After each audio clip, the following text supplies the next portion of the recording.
La femme et l'homme, nous faisons tous partie de la société. Donc la femme doit aussi avoir une place dans notre société. Voilà, donc nous devons lutter contre cette inégalité-là parce que la femme aussi, c'est un humain aussi. Lorsqu'on parle des inégalités entre hommes et femmes, c'est simplement pour que la femme devrait avoir la place qui lui revient. Lutter déjà, c'est montrer que l'homme n'est pas forcément celui-là qui a l'autorité absolue. La femme aussi, elle, se doit aussi de dire ce qu'elle pense, donner son avis par rapport à ce que la société nous exige. La société n'a pas donné l'homme le droit de vivre seul. Oui, lutter contre ces inégalités va tout de même donner à la femme cette chance-là de montrer à l'homme qu'elle aussi a quelque chose à dire, a quelque chose à faire. Ce n'est pas une cour où l'homme a cette faculté de dominer, non. C'est un lieu où la sagesse devrait régner.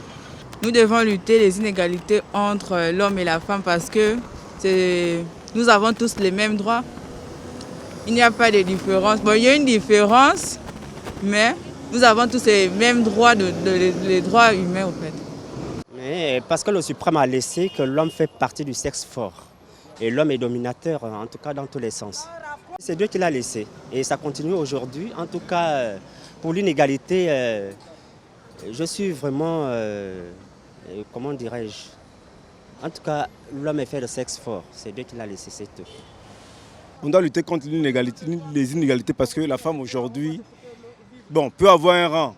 Mais malgré le rang qu'elle a, elle doit aussi se rendre compte que j'ai pris un rang, mais l'homme est toujours au-dessus de moi.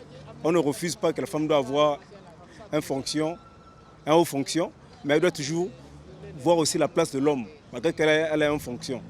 À la maison, elle doit toujours avoir son attitude de femme, être soumise à l'homme. On doit lutter parce qu'aujourd'hui, il y a des gars aussi qui maltraitent les femmes parce que la femme n'a pas un poste quelconque. Je dis sur le plan naturel, il est clair que l'homme a de l'ascendance sur la femme et que les écarts que l'on a pu lire dans le temps entre l'homme et la femme s'établissent de façon tout à fait naturelle. Il faut relever que cette question a évolué avec le temps. Elle est devenue une question purement dynamique parce qu'aujourd'hui, au XXIe siècle, nous constatons une forte ascension de la femme, une forte affirmation de la femme dans la société gabonaise et dans le monde entier en général. Pour ne parler que de la société gabonaise, aujourd'hui le constat il est clair. Nous constatons que dans les instances de décision sur le plan institutionnel, la femme occupe une place de choix.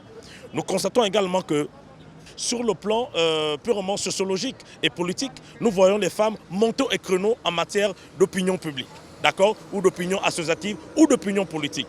Alors, la question que je voudrais, moi, me poser aujourd'hui, en faisant justement ce bilan d'étape, c'est que est-ce que la question relative à l'inégalité entre l'homme et la femme est encore d'actualité dans notre société gabonaise? Nous avons vu, même encore sur le plan institutionnel, les efforts consentis par les gouvernements africains pour justement créer des institutions comme le ministère de la femme, créer des événements mondiaux comme la décennie de la femme, ce qui montre que la femme a de plus en plus de place dans sa société. Et beaucoup plus encore, cela nous inquiète. Nous avons par contre l'impression aujourd'hui que le rôle de la femme est en train de supplanter celui de l'homme.